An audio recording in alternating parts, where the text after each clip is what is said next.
கொடநாடு கொலை வழக்கில் எஸ்டேட் மேலாளர் நடராஜன் கடந்த 27ஆம் தேதி சிபிசிஐடி முன்பு விசாரணைக்கு ஆஜராக உத்தரவு பிறப்பிக்கப்பட்டிருந்தது. இந்த நிலையில் அவர் இன்று நேரில் விசாரணைக்கு ஆஜராகியிருக்கிறார். கடந்த 27ஆம் தேதி ஆஜராக உத்தரவு பிறப்பிக்கப்பட்ட இருந்த நிலையில் அவர் நேரில் ஆஜரானதாக தகவல் கிடைத்திருக்கிறது.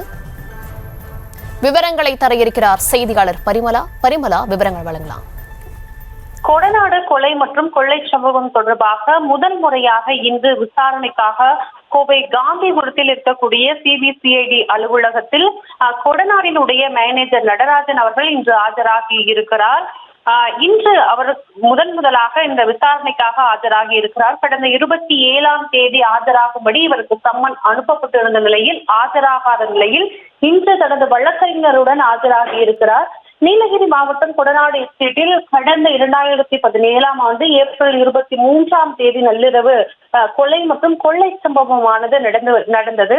இந்த வழக்கு தொடர்பாக நீதிமன்றத்தில் வழக்கு விசாரணை நடைபெற்று வருகிறது. சிபிசிஐடி காவல்துறையினர் கடந்த 2022ஆம் ஆண்டு முதல் இந்த வழக்கையும் விசாரித்து வருகின்றனர்.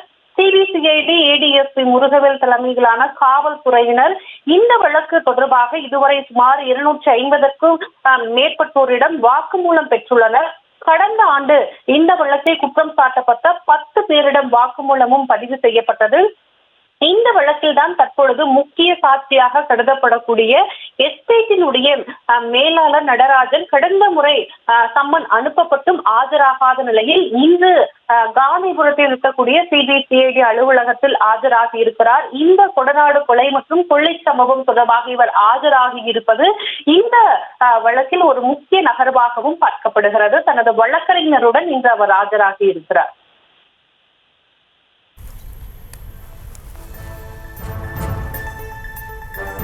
விவரங்களுக்கு நன்றி பரிமலா.